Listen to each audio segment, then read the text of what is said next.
दीपक तिवारी, आपका आपके YouTube channel दीपक sir में स्वागत है। तो आइए आज हम डिस्कस करने वाले हैं एनसीईआरटी बुक के एक्सरसाइज 8.2 का question number 3 of class 10th के लिए। देखो बच्चों, क्लास 10th के एनसीईआरटी बुक का क्वेश्चन नंबर जो एक्सरसाइज 8 है ट्रिग्नोमेट्री, वो बहुत ही कॉन्सेप्चुअल है, क्योंकि concept is the power of mathematics.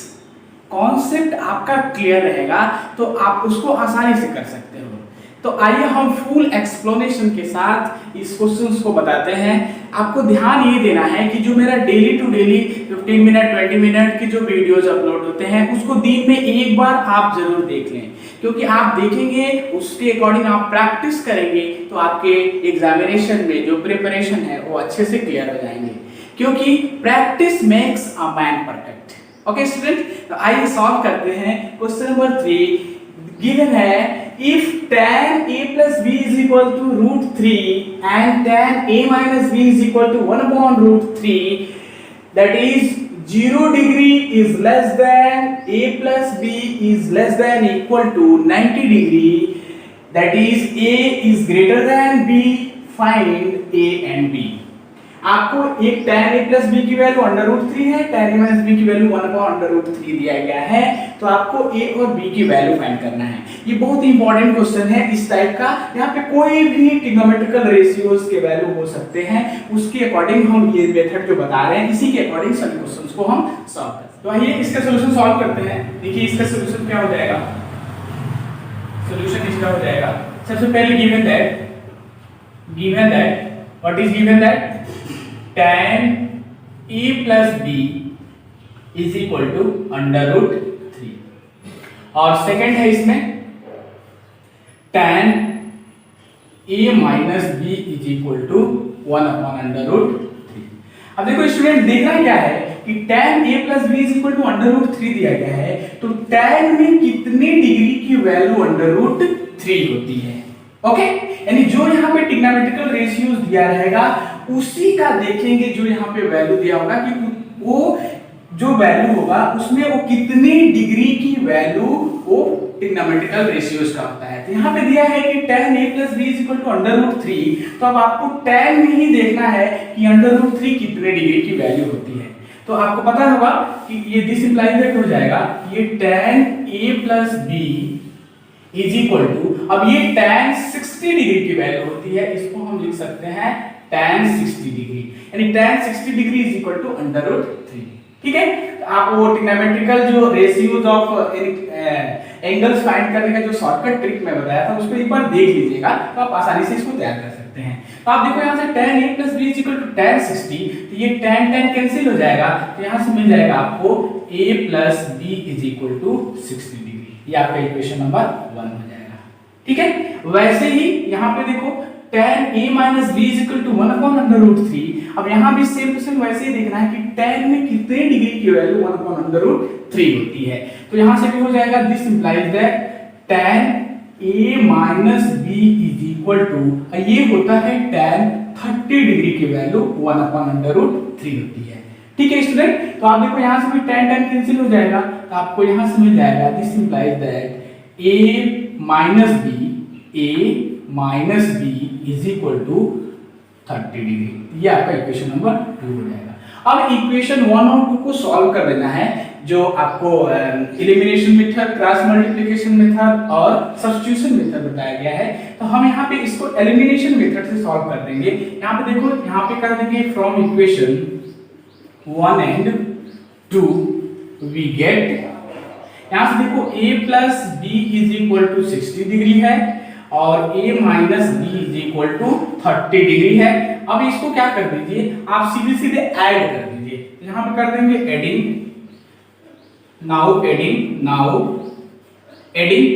कर देंगे, तो आप देखो ये b पॉजिटिव है, यहाँ b निगेटिव है, तो ये क्या हो जाएगा, कट जाएगा, और a प्लस से हमारा क्या हो जाता है, 2a हो जाता है। जब भी दो इक्वेशन को ऐड करते हैं तो उसका साइन नहीं चेंज होता है, यदि सब्ट्रैक्ट करेंगे तो साइन चेंज हो जाता है। ठीक है स्टूडेंट, तो आपको ध्यान देना है, जब भी ऐड करेंगे तो साइन नहीं चेंज होगा। ऐसे लिख के एज यूजुअल लिख के आप देखना है कि जो प्लस होगा माइनस होगा वो अपने आप ऑटोमेटिक कट जाएगा। यहाँ b प्लस से b माइनस से तो ये कट जाएगा, तो a प्लस से आपका 2a हो जाएगा, that is equal to 60 plus 30 आपका 90 डिग्री हो जाएगा। तो यहाँ से this implies that a is equal to निकालोगे तो 90 डिग्री बाई 2, यानी this implies that a is equal to 45 degree आ जाएगा, यानी a की वैल्यू कितनी आ गई 45 degree.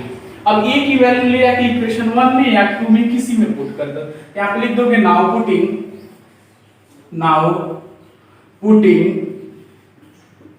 the value of a is equal to 45 degree into equation 1 we get क्या मिल जाएगा इक्वेशन 1 में a is equal to 45 लिख दोगे तो ये आपका 45 degree plus b is equal to 60 degree हो जाएगा। यहाँ से this implies that b is equal to 60 degree minus 45 degree, यानी क्या निकल जाएगा, ये आपका 60 में से 45 डिग्री निकल जाएगा, तो ये आपका हो जाएगा 15 degree. So this implies that b is equal to 15 degree. तो आई होप स्टूडेंट ये आपका डाउट क्लियर हो गया होगा। तो इसी मेथड से हम किसी भी ट्रिग्नोमेट्रिकल रेशियोज के इस तरह से क्वेश्चंस दिए जाएंगे तो हमको इस मेथड से सॉल्व करना है। यहाँ इसका हम आंसर लिख देते हैं। आंसर आपका हो जाएगा angle A is equal to 45 degree and angle B is equal to हमारा 15 डिग्री।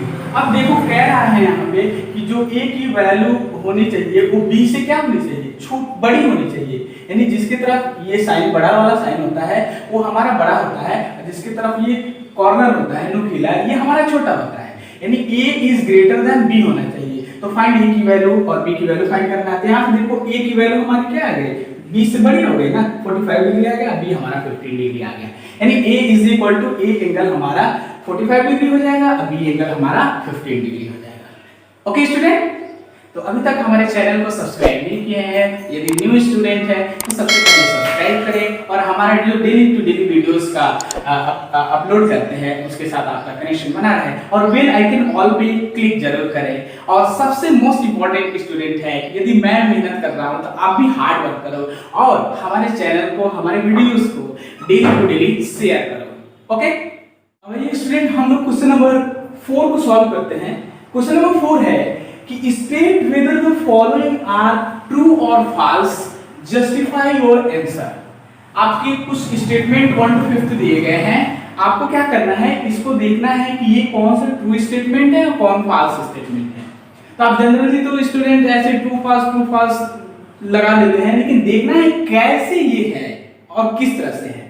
तो कह रहा है कि sin a plus b is equal to sin a sin b। क्या sin a plus b की value sin a sin b true है या फॉल्स है? तो आप देखो यहाँ पे यदि a is equal to हम 30 डिग्री रखते हैं और b is equal to, because यहाँ पे बोल सकते हैं because a is equal to 30 degree और b is equal to आपका हम 60 डिग्री रखते हैं, तो ये हमारा क्या हो जाएगा, sin 30 plus 60 हो जाएगा, यानी ये हो जाएगा हमारा sin 30 degree plus 60 degree is equal to sin 30 degree plus sin 60 degree. अब यहाँ पे देखो sin 30 प्लस 60 आपका कितना हो जाएगा, sin 90 degree is equal to, अब यहाँ पे sin 30 डिग्री की वैल्यू आपको याद है, आप यहाँ से रख देते हो sin 30 degree 1/2 plus sin 60 degree होता है √3/2। और जब इसको सॉल्व कर दोगे तो ये आपका आ जाएगा, आपका यहाँ से 2 एलसीएम हो जाएगा और ये हो जाएगा 1 प्लस √3, यानी इसका रिजल्ट ये आ जाता है। इधर sin 90 इज इक्वल टू क्या होता है आपका, sin 90 इज इक्वल टू 1 होता है। तो आप देखो यहाँ से 1 इक्वल टू 1 प्लस √3/2, यानी 1 के इक्वल टू ये क्या है, नहीं है, ये नॉट इक्वल टू हो जाएगा।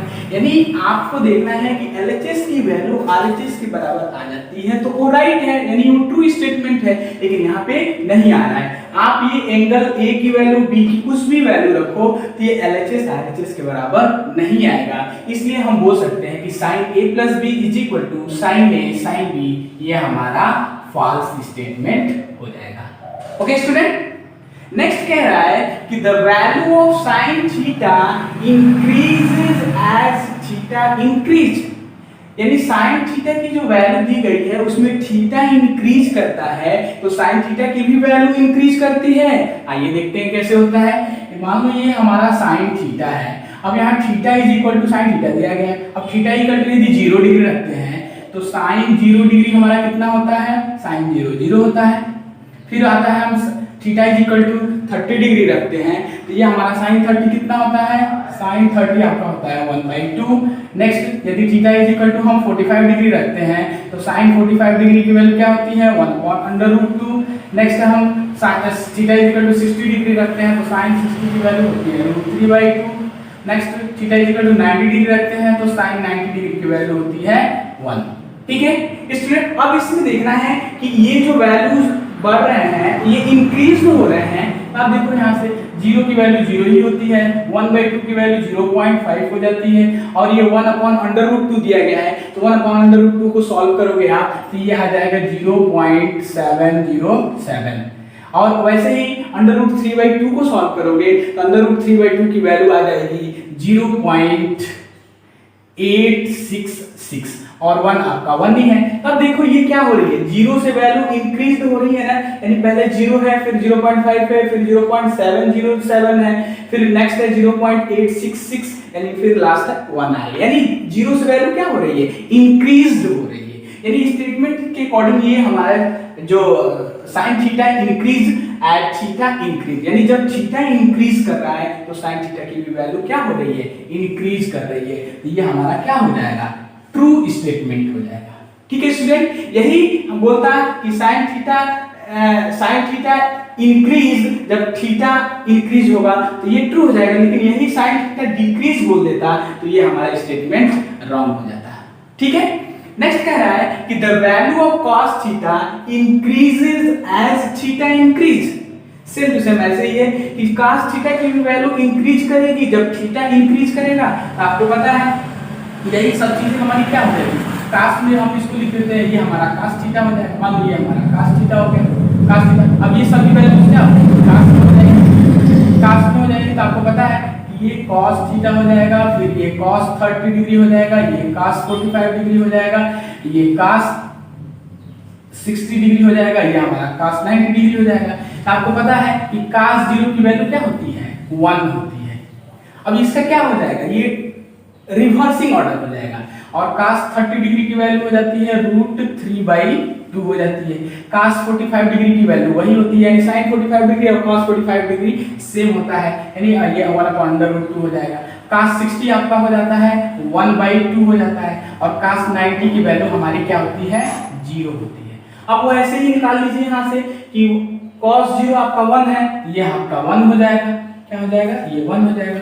और √3/2 की वैल्यू क्या हो जाएगी, √3/2 की वैल्यू हो जाएगी 0.866 और 1/2 की वैल्यू 1/√2 की वैल्यू ये हो जाएगी और 1/2 की वैल्यू आपका क्या हो जाता है, 0.5 हो जाता है। फिर लास्ट में cos 90 0 मिल जाता है। तो अब आप देखो जब थीटा इंक्रीज कर रहा है तो हमारी जो वैल्यू क्या हो रही है, डिक्रीज कर रही है। क्या हो रही है, डिक्रीज कर रही है। 1 हो रहा है, फिर 0.866 हो रहा है, फिर 0.707 हो रहा है, फिर ये नेक्स्ट 0.5 हो रहा है और लास्ट में 0 हो जा रहा है। यानी 1 से डिक्रीजिंग के ऑर्डर की तरफ बढ़ रहा है। और स्टेटमेंट कह रहा है कि the value of theta increase as theta increase, यानी थीटा इंक्रीज कर रहा है तो cos थीटा की भी वैल्यू इंक्रीज हो रही है, तो ये हमारा डिक्रीज हो रहा है। इसके कारण ये हमारा क्या हो जाएगा, फॉल्स स्टेटमेंट हो जाएगा। यही दिया रहता है कि cos theta decrease as theta increase, तब ये राइट हो जाता है। ओके, यानी यहाँ पे कह रहा है कि cos थीटा इंक्रीज कर रहा है, जब थीटा इंक्रीज कर रहा है तो कहाँ कर रहा है, ये हमारा डिक्रीज कर रहा है, तो ये हमारा फॉल्स स्टेटमेंट हो जाए। यानी स्टेटमेंट पे ध्यान देना है कि स्टेटमेंट क्या कह रहा है, उसी के अकॉर्डिंग हमको ट्रू और फॉल्स लगाना है। ओके स्टूडेंट, नेक्स्ट कह रहा है sin theta is equal to cos theta, sin theta is equal to cos theta for all values of theta. यानी जितने भी थीटा की वैल्यूज हम पुट करते हैं उसमें sin थीटा की वैल्यू cos थीटा के इक्वल टू आता है। आइए देख कर चेक करते हैं। आप यहां से रख दो, यहां से यदि हम sin theta is equal to cos theta ले लेते हैं, यदि theta is equal to 0 degree रख रहे हैं तो ये हमारा क्या हो जाएगा, sin 0 is equal to cos 0 sin 0 is equal to cos 0, theta is equal to 0 degree रख रहे हैं तो sin 0 degree equal to cos 0 degree, तो sin 0 डिग्री की वैल्यू कितनी होती है, sin 0 की वैल्यू 0 होती है, cos 0 1 होता है। यही डिफरेंट हो गया, यानी 0 डिग्री पे ये इक्वल नहीं हुआ, और यहाँ कह रहा है कि cos theta is equal to sin theta is equal to cos theta for all values of theta, तो यहीं पे डिफरेंट हो गया, यानी LHS not equal to RHS। तो आपको ये ध्यान देना है कि बस थीटा की वैल्यू वो रखे 0 डिग्री, 30 डिग्री, 45 डिग्री, 60 डिग्री और 90 डिग्री, तो सभी पे sin थीटा की value cos theta equal to आएगी, तो नहीं आएगी, बिल्कुल नहीं आएगी, यानी ये हमारा स्टेटमेंट फॉल्स हो जाएगा, ये भी स्टेटमेंट हमारा क्या हो जाएगा, फॉल्स हो जाएगा। सिर्फ और सिर्फ theta is equal to 45 degree रखेंगे तो sin 45 और cos 45 दोनों की वैल्यू क्या होती है, 1/√2 होती है, तो सिर्फ और सिर्फ theta is equal to 45 degree पे ये वैल्यू इक्वल आएगी, और 0 डिग्री, 30 डिग्री, 60 डिग्री और 90 डिग्री पे ये वैल्यू इक्वल नहीं होगी, जिसके कारण ये हमारा स्टेटमेंट फॉल्स स्टेटमेंट हो जाएगा। ओके स्टूडेंट, नेक्स्ट कह रहा है कि cot A is not defined for A is equal to 0 degree, यानी A बराबर 0 डिग्री हम उस स्टेटमेंट में पुट कर रहे हैं, तो cot A की वैल्यू नॉट डिफाइंड आती है, नॉट डिफाइंड मतलब इनफाइनाइट। पुट करके देखते हैं कि ये रॉन्ग है फिर राइट है। आपको पता है कि cot A is equal to क्या होता है, cos A by sin A होता है, आपको पता है। अब यहाँ पे a is equal to 0 degree रखना है, तो ये क्या हो जाएगा, cos 0 degree upon sin 0 degree. अब देखो cos 0 डिग्री की वैल्यू मैंने अभी बताया था, cos 0 कितना होता है, 1 होता है, और sin 0 कितना होता है, वो 0 होता है, और 1/0 हमारा क्या होता है, नॉट डिफाइंड होता है, यानी 1/0 हमारा होता है नॉट डिफाइंड, यानी इसी को हम बोलते हैं इनफाइनाइट। यानी ये स्टेटमेंट हमारा राइट हो जाता है। कब कहता है कि cot theta is not defined for theta is equal to 0 degree, यानी ये हमारा स्टेटमेंट क्या निकल के आता है, ट्रू स्टेटमेंट हो जाता है। तो आई होप स्टूडेंट ये जो भी स्टेटमेंट दिए गए हैं आपको डाउट क्लियर हो गए होंगे कि किस रीजन से इसका जस्टिफिकेशन मैंने आपको क्लियर कर तरीके से बता दिया है कि कैसे राइट होगा और कैसे रॉन्ग होगा। तो आई होप ये आपको अच्छा लगा होगा। तो सबसे पहले आप हमारे चैनल को यदि न्यू हैं तो सबसे पहले सब्सक्राइब करें, और लाइक तो एक बनता ही है, और अधिक से अधिक फ्रेंड्स में शेयर जरूर करें, क्योंकि शेयर जितना आप करेंगे उतना ये चैनल प्रमोट होगा और आगे हम बढ़ेंगे। हम मेहनत कर रहे हैं तो आप भी मेहनत करेंगे, क्योंकि मैथमेटिक्स एक कॉन्सेप्चुअल चीज होता है, क्योंकि प्रैक्टिस मेक्स मैन परफेक्ट। आप क्या कर सकते हो, इस स्टेटमेंट को ऐसे पॉज करके इसका स्क्रीनशॉट ले सकते हो और आप इसका नोट्स बना सकते हो। Thank you so much, thanks for watching.